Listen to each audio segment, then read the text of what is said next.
again, the Superman brand brings you another fun-filled, unscripted conversation with another great friend here on Simple Session. And now here is your guest for this week, Mr. Reliable Walter Cruz. And without further ado, why don't we go ahead and get right into the discussion that's going to ensue, shall we? Hello, everybody. Welcome back here once again to the return of a simple session. You know what this is. I am the simple man of the simple brand, the voice of SRS for Griff Fluffy Professional Wrestling. Damn it. And my name is Noah Foster. Sorry for the hiatus, but it's good to be back here with the fam and good to be back here on YouTube once again. And as I said before, he is truly Mr. Reliable, one of my closest friends in the wrestling community, in No DQ, and honestly in this newfound fan that we created right here on YouTube. He's one of the hardest working men that you would see 24/7, 365, commentating or taking care of things on the side. He is a new homeowner. He is a proud father. He is a Nintendo enthusiast, and he loves his mamacitas. He's probably going to have a tier list sooner rather than later. As I said before, it's a pleasure to have this time with me, Mr. Reliable Walter Cruz. Walter, how are you? I'm doing great. I like that intro. It makes me feel like I'm going to a talk show. Believe it or not, that's the definition of this music. And shout out, by the way, to the owner of it on YouTube. Again, it's copyright royalty free, but of course, I will have a link down in the description below. So please give credit where credit's due, of course, folks, with any content that you choose to use. And again, support the content creators because, again, that's what we encourage and that's what we do. But yeah, I figured, I had a little bit more fun to it with the whole set and everything like that. I'm not Maury. I'm not Steve Harvey. I sure as hell am not Jerry Springer. Nor did I think my introverted ass would ever do anything like this. But yeah, it's just a fun little thing I started doing. I had great fun. Again, shout out to Mark Griffith and our Canadian friend, Ash, who previously joined me on the last episode. Again, if you haven't already, subscribe to Bag for Wrestling. But yes, so I think without further ado, let's just chat a little bit. So, Walter, again, you and I, we've kind of known each other now for, I would say, a couple of years or so. Truly, we've gone to connect with one another and learn more about each other as wrestling fans, which at the forefront of the simple session, folks, we're wrestling fans to discuss wrestling, and then it can transcend from there. Anything's on the table from pop culture to gaming to raging to ranting to maybe a simple service announcement of protection mentality. So enjoy the conversation. So, Walter, first and foremost, again, man, it's been a hard-hitting year for professional wrestling this year, particularly 2025. We're reaching the tail end, 2 months left. How do you feel right now of the state of the business? Are you still like at a high, or do you think that it's kind of like cooled down a bit where things stand? Looking at primarily what we cover here in the big ones, WWE and AEW and your NXT, if it still is your NXT. It is, but it has its highs and lows. The only My biggest issue with it is and I know it's the economy thing, and WWE tries to defend it, but their price gate gouging is ridiculous. Like that is the worst. Like WWE was essentially family friendly and all that, and it seems like they're getting away from that model. And I said it. I don't know if it was on a review or a shenanigan where I said pretty much the crowd is just going to look like a bunch of suit and tie people pretty soon. Like nobody's going to be able to afford to go, especially the PLEs. And then they're sitting there, and Tony, what the hell is the other Tony? Not Khan. What's WWE's Tony? Khan. Nick Khan, right? Is it Nick Khan? Nick Yes, Khan. Nick Khan. Yeah. He's like sitting there defending it, like and saying it, like I don't know. I just don't like that. But in terms of the wrestling itself, it's okay. The industry is still with the. I'm an advocate, for women's wrestling, so that's getting way better and it's staying up there. The fact that we're introducing these AEW women's champions chips, I'm just hoping that they started off on the right foot and make us care about it, because this is your make or break moment. The first inaugural champs, that first reign sets the precedence for everything else. Like, look what happened with the first reign with the women, the WWE ones. As soon as they lost it and the injuries and all that, it just kept happening over and over again. Somebody got injured every time they won the titles, or some bull crap happened. So like I feel like their inaugural reign really sets precedent of it, and I just hope it keeps going well. Yeah, well, in this day and age of the economy, to your point, they say, money talks, losers walks. They say there's a middle class, there's a poor, there's a rich. I say it's the top 1%, then there's the other 99%. Because if you're poor, you're provided. If you're rich, you have everything you need. If you're in the middle, you're screwed pretty much every way possible, it seems, because you don't necessarily need help, but you don't necessarily have all you need. But yeah, the state of the wrestling economy itself when it comes to ticket sales, ticket prices, family affordability in bringing that entertainment to more than one person, particularly, it does seem to be a lot tougher than before. I was just talking with my friend Paul Mead prior to him leaving about how here in Toledo, one of the cheapest markets in the country, you used to be able to go to SmackDown for like no more than $50. The last time SmackDown was here, it almost was near double. It was like $80 or so. And it's like, I ain't paying for that yin yang. It's got to be, justified with how far your money goes and how far your dollar actually gets you and what it should get you. And it's one of those things now that I find myself spending less and less in going to wrestling versus just engaging in wrestling. And maybe that's also encouraged with the fact that now we have this passion project where we basically become our own virtual watch along audience and commentary booth at ringside. I mean, hell, we're covering everything possible on wrestling this week as JJ ran my schedule down as apparently he didn't waste no time bringing me back from hiatus or putting myself in the hot seat when I came back because sounds like I'm doing a stream every day this daggone week for something. Something! Including Monday Night Raw. Of course, you all will see that's literally Monday. Monday Night Raw tonight, so please stay tuned for our coverage here at the Bubba Studios. Again, So it's gonna be me, you, and Big G. uh, Big G? That'd be interesting. Yeah, Big G wanted to do that because while you were on hiatus, Jeff, him and I did a Raw, and it was it was awesome with that 380. Like because him and Jeff would go off subject. I gotta reroute it. It had to be you. Then I would go. It's like somebody turned into you every time because then we would go off subject and then he'll bring it back. It was pretty fun. You all didn't know your roles. You just basically became each other. Yeah, it was hilarious. Well, it sounds like I don't know. You all know me. I'm Mr. Consistent play-by-play / segue. So whether it's Big G, you, Jeff, somebody else, Nordstrom from Amsterdam, I don't freaking know. Whoever it is, I'm just gonna freaking steer the ship as I always do, being the play-by-play voice of this freaking community. So You would okay, have that loved sounds it cool. too. It was Saturday night main event, and you know what you would have liked? There were no commercials during any other matches. They did the little commercials like after, but it was very limited. And Saturday night main event, although the event itself wasn't the greatest, the flow of it was like I was like, why doesn't WWE do this all the time? And it was because it wasn't on NBC. It was exclusive to Peacock. There was no NBC link on the TV, so it's like they did it completely different. And I feel like they should keep that format. Interesting. That almost makes me wonder if the next Saturday night's main event and the formula going forward, at least for March, is going to be the same thing. Because let's not forget, as we also know, the non-main PLEs are on Peacock, particularly your NXT, but only through March. As far as I know, after that, probably everything's going to be on ESPN. So, okay. But yeah, Go going go back back and to watch it on Peacock. You have the Prime, so you're gonna see no commercials. Period. You're just gonna see those the video packages, right? I don't know if I even have Peacock anymore. I have to double check because remember, after the whole thing about NXT screwing up that TNA match that everyone wanted to see at Bound for Glory that night, I basically boycotted myself from NXT. I said verbatim, not my NXT. And I still feel that way. Don't get me started there. But I do see what you mean. But as far as the money question goes, thinking about everything that's now streaming based, I feel you're very much on point here with the fact that now you might be seeing more of a suit and tie ensemble that are just enjoying things. Might as well be the Hunger Games at this point.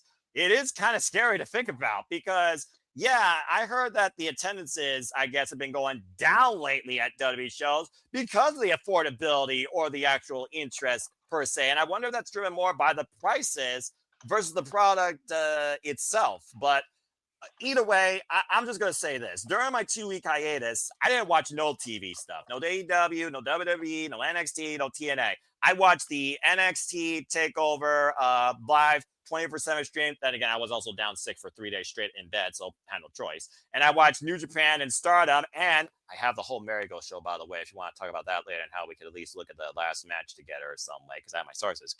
And I actually watched that. Tremendous stuff. Because again, Japanese wrestling is, of course, my bread and butter. But it's one of those things that, yeah, I do feel a bit of a disconnect with TV wrestling across the board, but at least I am compelled for the bigger shows. But looking at this month where everyone's got a big show, TNA to a degree, NXT to a degree, WWE and AEW. Looking at those four right now, the only one that kind of intrigues me, just with the fact that I have a card a little bit, is AEW's pay-per-view, Full Gear. And Full Gear has always been one of those standout pay-per-views for me every year, in not only the pay-per-view calendar, but the AEW pay-per-view calendar. Hell, when it used to be just the original 4 for AEW, that used to be my pay-per-view of the year. So I'm holding AEW to a high regard, but I'm hoping the other shows can pick up steam, because this Friday, we got Turning Point. No matches announced. Survivor Series War Games. What else are we getting besides a mid-card tag team War Games match that should just be traditional Survivor Series? And NXT is a TV special across 2 weeks. Should I really care if it's just TV? I'm just saying. Speaking of Turning Point, STNA, right? Have you heard? I don't know. Moose let it slip. I don't know if he meant to. They're like taking like a hiatus after. Like TNA's taking like a 3-week break or something after. Eh. Have you heard about this? No. Yeah. So I think what they're gonna do is film everything so that nothing's gonna be live for like the next 3 weeks. This is weird. We're in a weird state right now where I feel like this is the season that wrestling starts to slow down, except in AEW. But I don't know. I'm just in a weird state right now when it comes to wrestling. But it's good to be back here, at least looking at the fact that I'm comfortable enough in it where I can kind of enjoy it. And I'm also comfortable enough in myself where I took, again, my own mental reprieve playing Pac-Man World 2 and finding beating that. All right, well, that's fair. So that being said, you did bring up a key note, though, that I also do want to talk about, which also compels me to AEW, women's tag team wrestling. Of course, we had a huge conversation for bid. I'm thinking about it for those that tuned in, of course, to the Saturday shenanigans previously this weekend regarding the outlook of women's tag team wrestling, AEW's chance to start strong, if not better, than what WWE tried to do, what they've invented the wheel 5 different shapes over, and of course the inaugural tag team championships. Now, of course, everyone gave their thoughts last night. We know that 6 teams are left, including the 2 most original tag teams in AEW history, 4 AEW originals, might I add, in the Sisters of Sin, Julia Hart and Sky Blue, and of course Ty J, Anna J, and Ty Mello. But we also are talking about the sustainability and the storytelling and in the depth and how you keep reworking that depth to make the teams matter as much as the titles should also matter. But also this coming week, we're also covering Blood and Guts. So I'm going to go ahead and segue a little bit. So we did talk about the women's tag team titles, but talk about women's wrestling.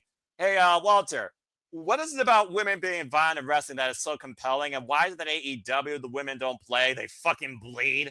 You figure about the fact that we're going to probably have a women's War Games match. We're getting the first ever AEW women's Blood and Guts this week. And Sky Blue's already asking for fire. Someone's going to get probably screwed up this Wednesday, and we're going to probably enjoy it. But does WWE need a women's War Games match literally this year at all? I don't think they do. There's nothing compelling. There's no story. There's no reason to like.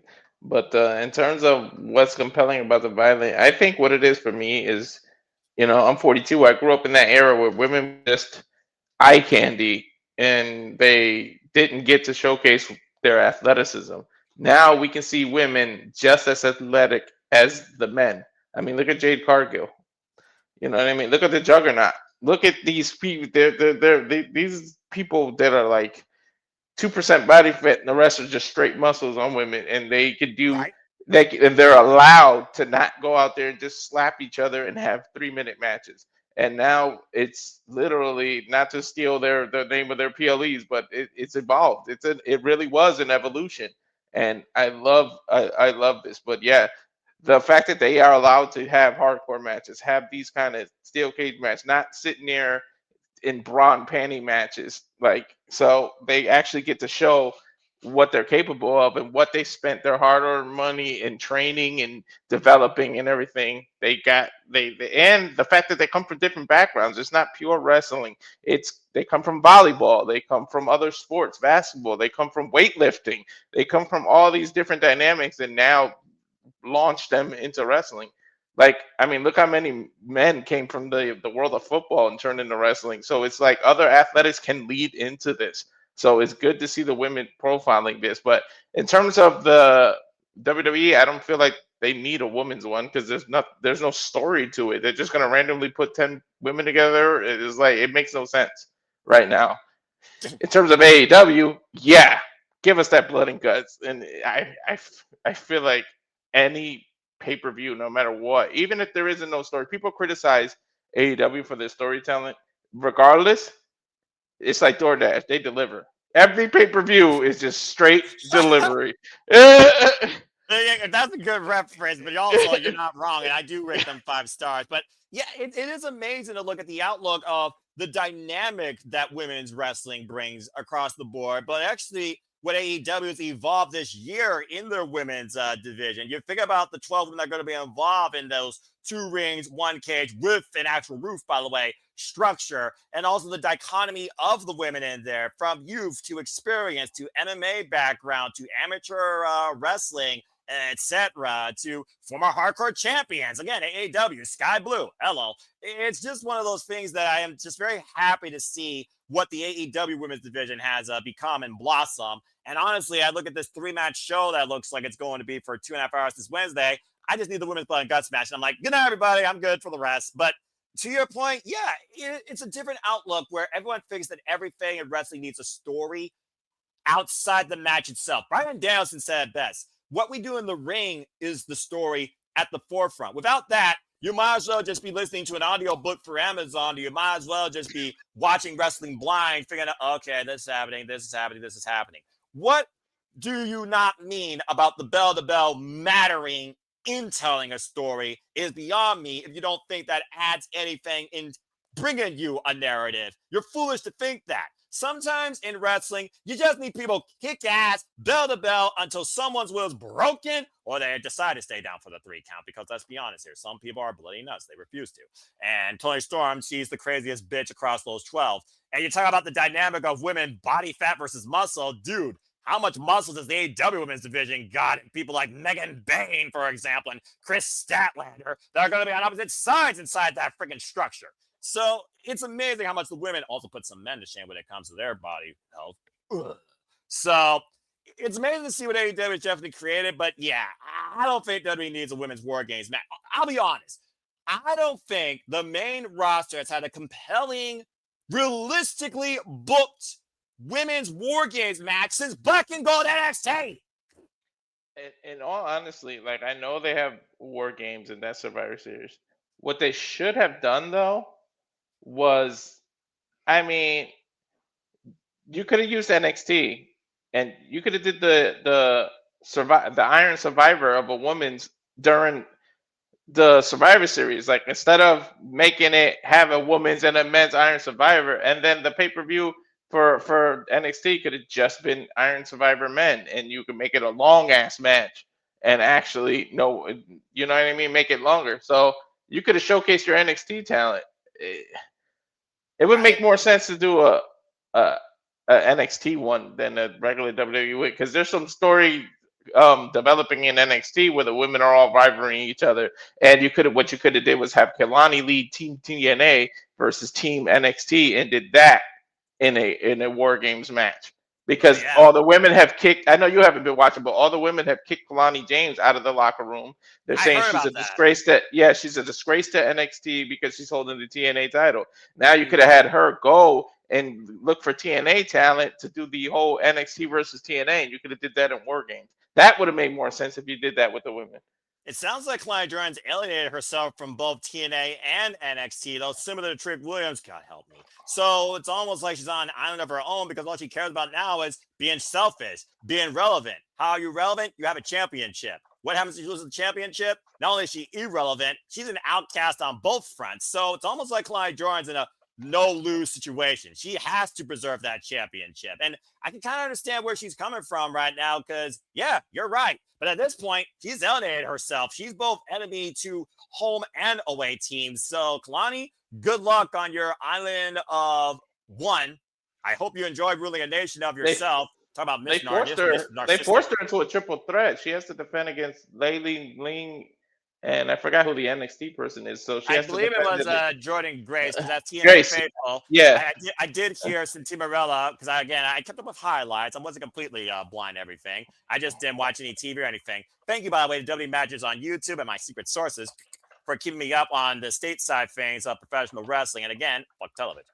But it's one of those things now where I feel like Kalani Jordan, and again, triple threat buffer fall person. By the way, there will not be dating for NXT Gold Rush because again, that's a TV special, not a PLE. The next NXT PLE, the last one, might I add, is Deadline, and of course, that will crown the winner of this year's NXT League. Stay tuned for more on that.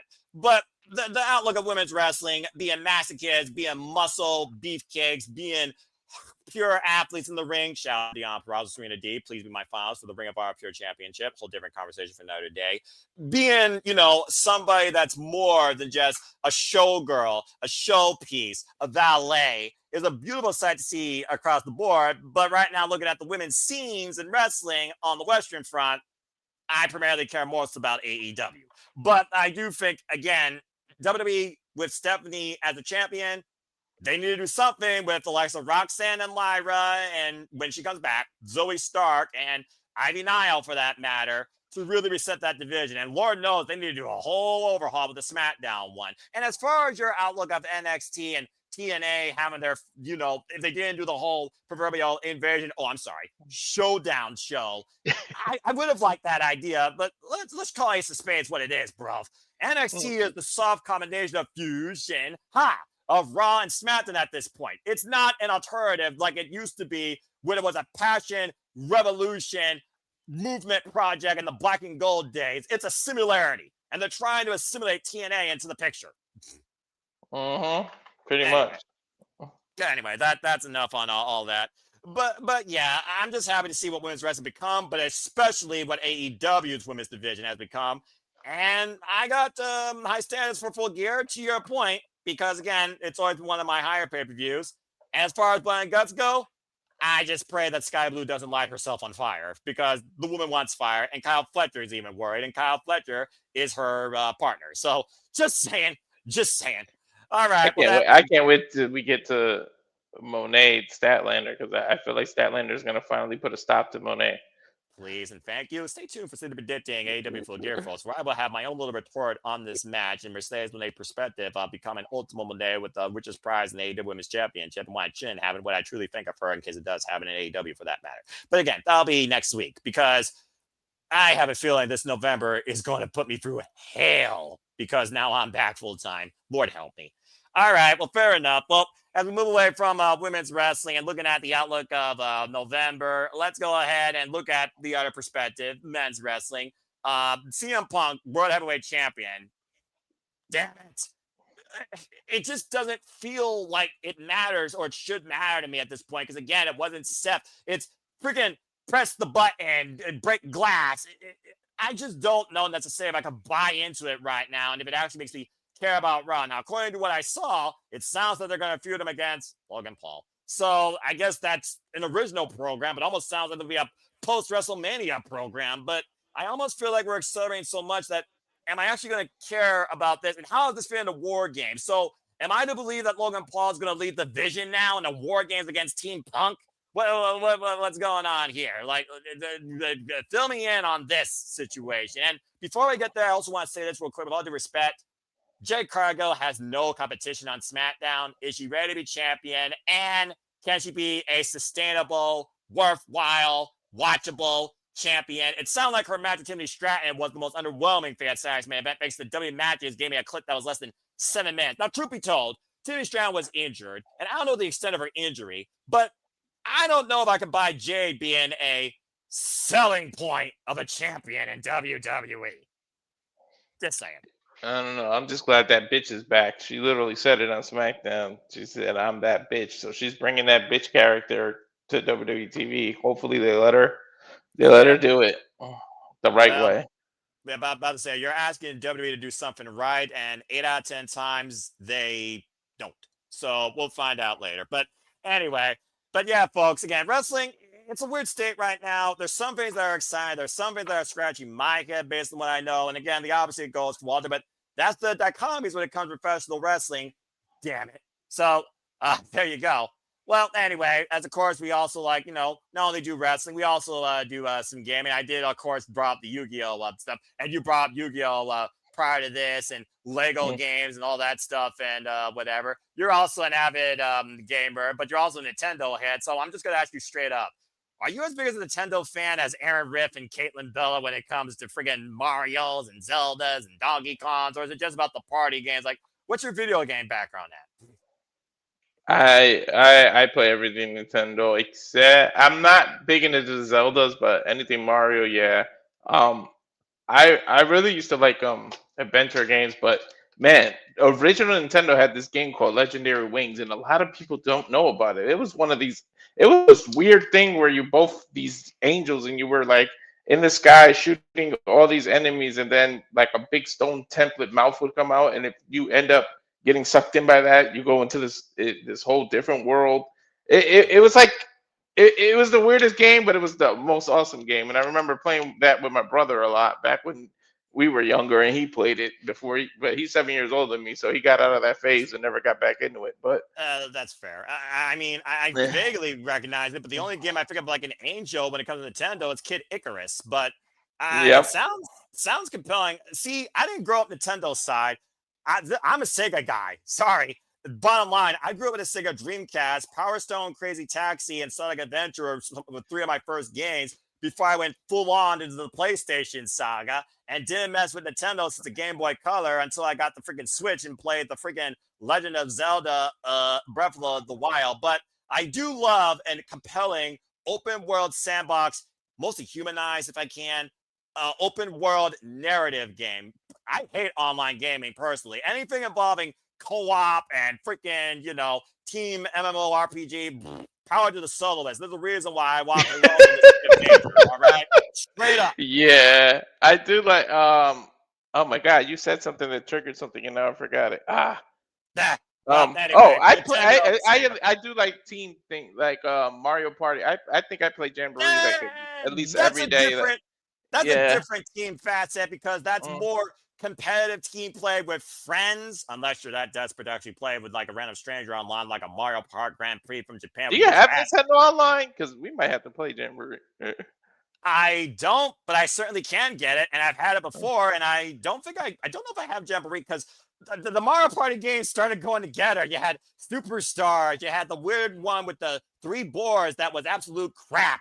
You had the freaking Mario Kart. I really liked Mario Party 10. That was the good one. They had the mini games were awesome. Oh, I know what Uh, you triggered that I was gonna say. Hot take. I think Dreamcast had the best Sega game, the best Sonic game. The thank Dreamcast had you, the best Sonic game. That was an thank awesome you. Sonic game. Thank you. Thank you. Thank God someone understands where I'm coming from. Sonic Adventure was the freaking building block of what a Sonic 3D game should have been, and they kerfuffled it since I don't know when. The last time a Sonic 3D game was compelling, weird enough, per se, was maybe Sonic Forces, and it turned Sonic into a darker narrative of overcoming isolation at the expense of your own freaking life, it feel like, and making Eggman feel like a father to a virtual daughter. It's one of those things where you take a main character's identity and you try to turn it into something different. It doesn't always work, but the rewrite value of people like Mario and Sonic have allowed them to live for 30 plus years. But I'm a platformer, damn it. I'm a purist. I'm all about the retro, the original namesake gameplay. There's a reason why Donkey Kong Bonanza, thanks Gaps Motors, by the way, for your playthrough on YouTube. Why am I looking at Donkey Kong Odyssey? Like, where's the platforming I here? don't What's know. going on? I love Sega though. Do you remember? See, I'm gonna reveal my age. Echo the Dolphin, Yep, Toe Jam and Earl. yep. Um, Keep going. yeah, You're I covering liked your entire Royal Sega Rumble. kit. Let me tell you, Royal Rumble. I used to like the Sega Genesis, but now I was a big Super Nintendo head. But the reason I liked Sega Genesis version of it because it had different characters. There was exclusive to Super Nintendo and there was exclusive to Sega for Royal Rumble. I remember at Sega you can get IRS, Hulk Hogan, um hold on, Hacksaw Duggan, and then the Oh, Super Nintendo version, you can get Mr. Perfect, Million Dollar Man, good Sid job, man. DiBiase. There's somebody else I'm missing. Yokozuna. It was like Bubba. they had different. Yeah, you couldn't. They weren't on each system. Oh, Ultimate Warrior. Yeah. So Super Right, Nintendo about to had say. Ultimate Warrior, while Sega had Hulk Hogan. Like Right. I used to Those are the like that. ones that forward. I Eh, have not messed with a wrestling game since the SmackDown vs. Raw series. Last one I played was SmackDown vs. Raw 2010. Me and my brother used to live off that stuff together. I was commentating those video games, kicking my brother's ass as the freaking Shawn Michaels while he was damn I, John Cena. I got so hyped when they came out with the 6-button controller because the 3-button controller used to piss me off. You would have to, especially if you press Street Fighter, because you would have to literally press Oh start Lord. to get it to be the kick buttons, then press start again to get it to be the punch buttons. Yep. So when they came out with that XYZ, like the 6-button controller, Yeah. it was awesome. But Is I it also me? want. Is it me or does all the fighting games kind of feel the same when you really think about it? Every game's got a Bruce Lee character, and I'm talking Yeah, about yeah. Mortal Kombat, Dead or Alive, Killer Liu Instinct, Kang. Street Liu Kang Fighter, was Bruce Killer Lee. Fighters. Fei Long was Bruce Lee. Yep. Um, The, the the, the Tekken guy oh, with the nunchucks, he's Law, Bruce Law. Lee. It was Law. Yeah, martial Yeah. law. Yeah, that's his name. Because I was Yeah, watching PlayStation Access play. I was like, the biggest thing about a face-to-face fighting game is the compelling animated characters that you've grown to love based on look and appeal. I feel like because it feels like the styles are kind of the same, except Mortal Kombat, who's been absolutely bloody brutal since, and that was originally showing blood, by the way, on Sega my time. yep. Just saying. ADVAC start. I think you had to hit Sorry. the enable blood. Yeah, I'm about to say that was the cheat code. You don't use cheat codes anymore, do you? There are really no cheat codes anymore. Yes, that's true, actually, because now you can just literally find anything on YouTube. All right, Yeah, so that being but said, I I'm used to gonna like the beat 'em ups. Instead of fighting the beat 'em up, like Streets the of Rage was side-scrolling one of beat 'em my up. favorite. Yes, Sega Genesis had Streets of Rage. Nintendo had Double Dragon, but the Streets of Rage Yes, was Double awesome. Dragon. Do you remember Golden Axe with the magic? Of That was course one of I my do. favorite games. It was on the They same. needed It was on the same disc with Ultra Beast, which were based on the same game. they need to remake like stuff like that. Well, it's funny because a lot of those Sega games, they were like side-scrolling, either beat 'em ups or shoot 'em ups. I mean, Vector Man never got through that. Comic Zone never got through that. But basically, they all kind of were the same premises. Fantasy Zone was just a little ship that you were just shooting in a looping map, and you could tell it was looping because the background was always the same. The one thing I will say about this, though, Sega, in my opinion, has way better OSTs than Nintendo video games do in their heydays. I think they're more dynamic, honestly, than Nintendo, in my opinion. And the backdrop of a video game is what breathes life into it, in my opinion. So I'll always take a Sega soundtrack over a Nintendo soundtrack. I know I probably just insulted half the internet. Oh, well, it's what I do. Anyway, I'm wearing blue also for a reason, Sega. But, I mean, again, when it comes to me, Sonic the Hedgehog for life. I was just playing Sonic X Generations Ding, during my ding, ding, hiatus. ding, ding. See, There you go. Sonic had the best music ever, dude. I kid you not. I was literally watching a video on YouTube for TJ Davis, who they brought on stage during a Sonic 70 performance in London, the original singer for the Sonic R soundtrack, the vocalist. And she did a medley of all the songs: Supersonic Racing, Can You Feel the Sunshine, Living in the City, Work It Out, and Back in Time. Everybody's Supersonic Racing. It was so damn cool. And now I have all those songs stuck in my. I think about those Sonic R songs more than Christmas music. Oh, you know what I loved for Super Nintendo? I mean, for Sega too, Bubble Bobble. Oh, Everybody's like, "What the hell is that game?" That was one of I my know what that is. favorite For games. dinosaurs. Yeah, yeah. So Wait, was that Sega or Super Nintendo? One or the other. I feel Oh, it Bubble was regular Bobble Nintendo. was That was the Nintendo. original NES. Yeah. Yeah, that was original NES because Bubble Bobble was never a Sega thing. I mean, I bought so many Sega collections that were all the same damn thing. It's I freaking had ridiculous. Remember when they a couple of years ago when they came up with the mini stuff? I have the mini Sega, the mini Super Nintendo. I wasn't sure about that because I've heard that those system reboots are not like originally well adapted with the original like sound play, for example, and it Yeah, doesn't. the controller's too short. That's what I hate about it.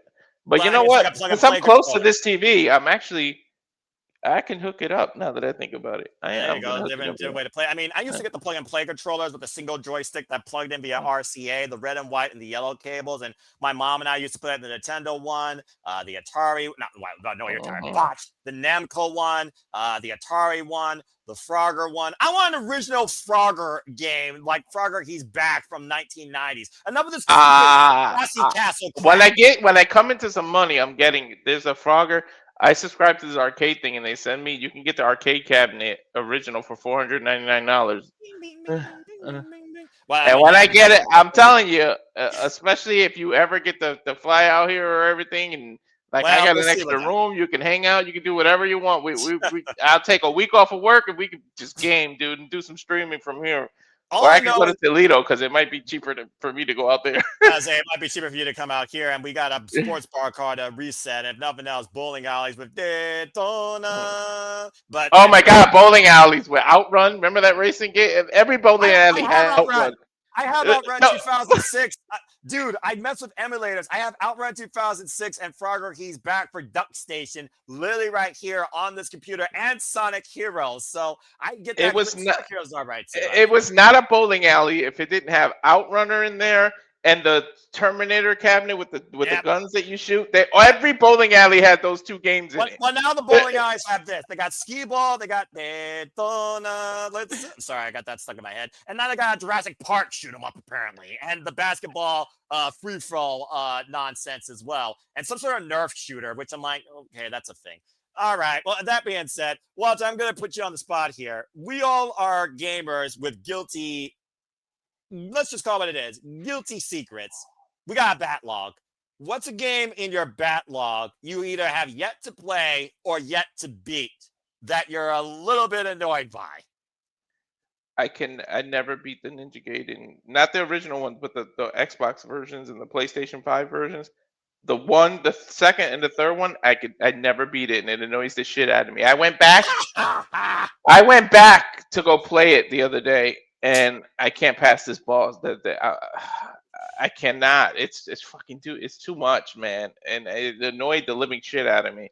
It- Talk about bringing the rage out of you. I mean, for example, though, people that play like the Elden Ring, for example, live for that sort of high blood pressure madness, or Bloodborne or Demon Souls. You can't get through a Ninja Gaiden boss though, while people are freaking raging over Sakura. So yeah, I but I can get definitely get that. a guilty pleasure that I hate to admit that I used to like this game. Oh God, I'm gonna get so many fun of. Is Parappa the Rapper. I used to really please, like that game. please tell me you remember the car rap. Oh no. Yeah. And the kick punch, Oh, yeah, the onion guy, the karate guy, and kick punch, it's all in the mind. Hello, the Rosie serious, Caddick. yeah, well, one of the serious greatest games that a lot of people don't know, and it's simple minded. Like you know how we are Simple. simple. I want you to play it with me though. It was a game called IQ. It stood for intelligent cube, even though the word cube starts with a C. I'm about to say And intelligence quotients, what's IQ stand for, but yeah, continue. so what you would have to do is there's these blocks that come forward, and then behind you the stage will start falling. So you have to go up to the block, highlight the piece of the floor before it, so when the block rolls, it drops. But you cannot leave. You have to leave the black. There was like these black charcoal. You have to leave Oh, those cubes. blockers. You have to leave those on the stage. Those Ugh. can fall off. But anytime you like any of the blocks would fall. So there's a green one that takes out an entire row. So you had to like use it sparingly to know how to take out the row and make sure that the black one doesn't fall. And if any of the gray or green ones fall behind you, it takes a piece of the stage, another piece of the stage off. So you end up falling behind you. And it was just stupid. It's this guy walks up, and there's a way to highlight two at the same time, but it's very risky because you get rolled over by the block.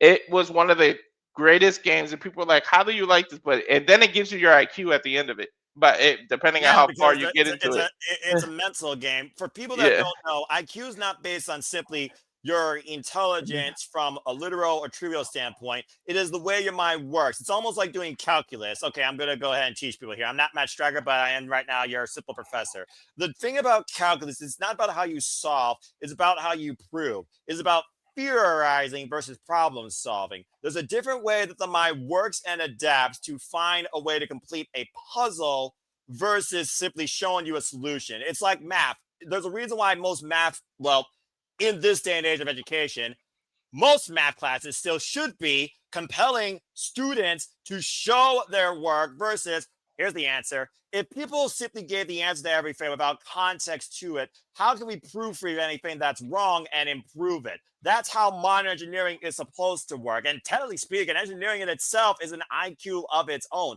I work in IT for 15 years. I constantly have to look at how can I proofread or improve something? It's not about debugging or coding, but it's one of those things where if we're not trying to evolve as a society in what we do and what we use and how we think, then there's no way we can sustain for the foreseeable future or even support the next generation to come. Might as well become freaking Wally. Have you heard of this game? I don't think I have, but it does sound similar to some games because, again, while I am a platformer, I am a side scroller, I am an open world third person. I hate first person. Third person narrative. I cannot stand anything first person. Thank you. Thank you. Sniper Elite was so damn annoying. I tried it and I was like, nope, can't do it. And Call of Duty, I can't shoot the bronze out of a bar. People got the freaking 120 frame rate on their super duper PCs and somehow enhance their PlayStation and play that thing and like, no scope, no scope, no scope. No scope is not a term, and you Fortnite a freaking 15-foot. That's why I didn't like Halo. That's why I didn't like Halo. I'm the only person that owned an Xbox that really wasn't into Halo. I can't stand first person seeing people's hands, and I just it's about the only damn IP that Microsoft has. If I want first person shit, I play VR. Yeah, I know, but that's like I don't want that point of view. I want to see everything around. I don't like first person. There's a reason. There's a reason why I haven't touched Cyberpunk 2077, and I think Night City looks like an awesome atmosphere to explore. But if it's not like compelling shooter, and it's more like pick this, undercover, there's like there's got to be a certain outlook of a game to compel me. And the next one that's on my wish list, Ghosts of Yotai. So, Walter, that being said, what is your next game that you actually are like, I need to play this, a must buy, must play? Right now, the Mortal Kombat collection, I want to go back in time. I've heard there's some lagging issues though, or something. There's some issues with it, and they're sending a patch. So I always wait, but I can't even afford the $50 right now, so I can't get it. But if I come into some money or something, like that's one of the first games I'm gonna get. And I just mentioned it earlier. Ninja Gaiden just came out with Ninja Gaiden 4. So yeah, I mean I love those games, but that's fair.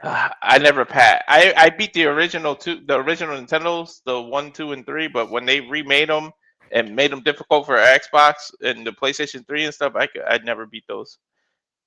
That's fair. I got Shinobi, Double Dragon Revive, Ghosts of Yotai, and Sonic Crossworlds on my list. And with November being the month that games go on sale, and some of those being out for a while, heck, I might even get Assassin's Creed shout just because I played every Assassin's Creed game. You know what I'll do?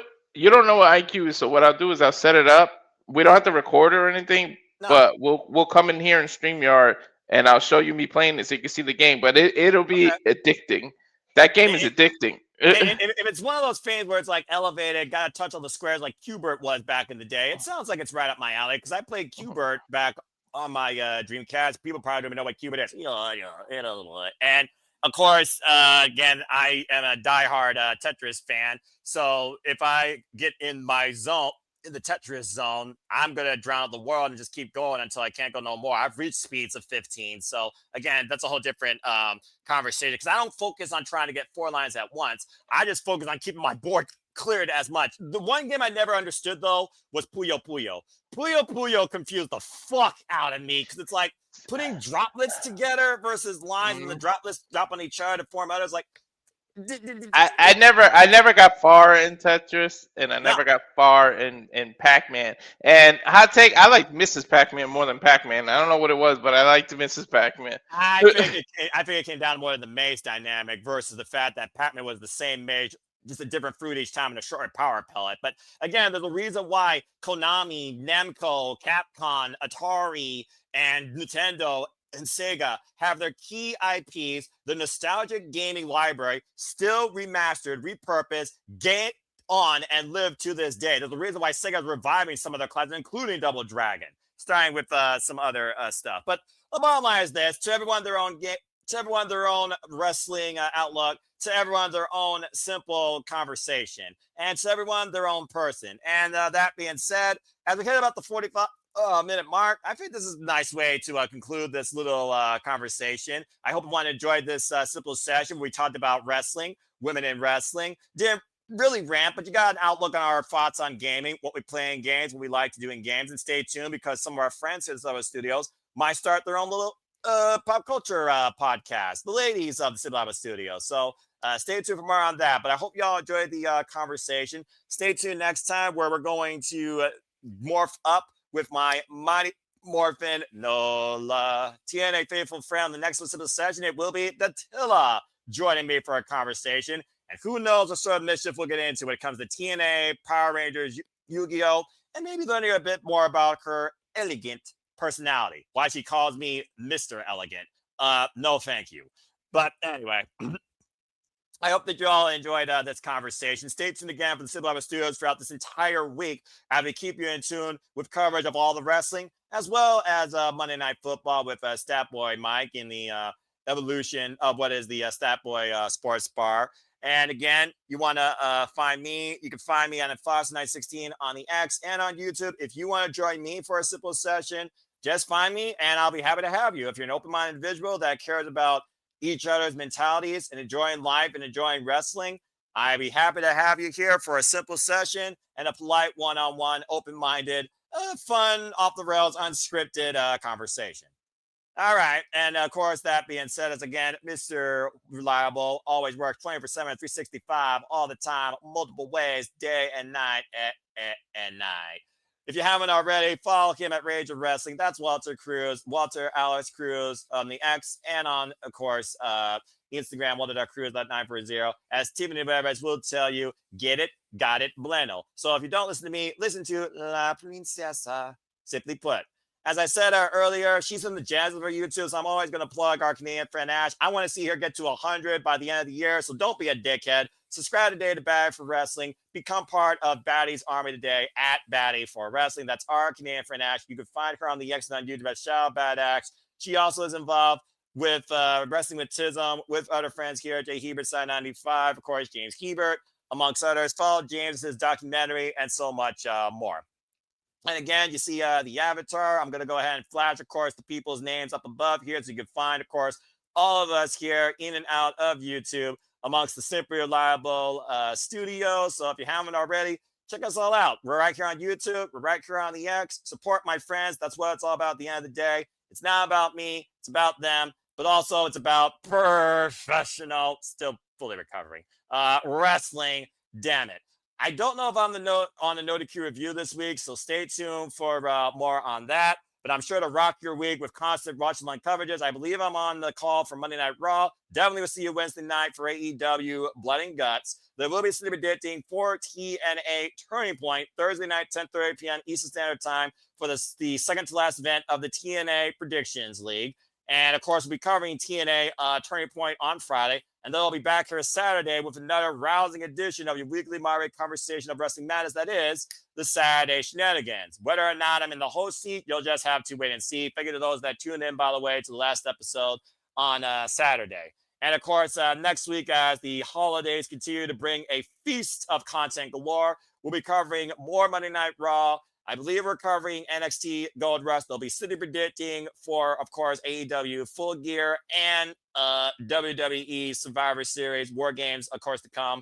That, of course, will conclude the WWE Predictions League for this year. And, of course, after the WWE and AEW events, stay tuned for Papadino and me to give you the statistical post-show analysis. Follow him at Papadino, of course, with our latest edition of Predictions Postmortem. And as I disclosed earlier, stay tuned for the next little simple session. It will either be later this month or early in December. It will be me and our Mighty Morphin Pink Power Ranger friend, Dutzilla, and a fellow Yu-Gi-Oh! Enthusiast and Pokemon enthusiast, no matter how much it annoys me. But I hope that you all enjoyed everything that you heard here. And as always, I'd like to conclude, there are no winners, no losers, no betters.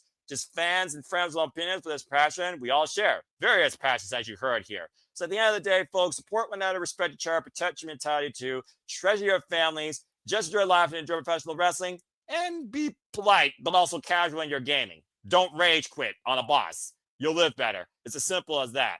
But with that being said, thank you so much for tuning into another edition of A Simple Session. Hope you enjoyed. Please like, subscribe, comment, tell a friend, hit the bell as the video goes live on demand.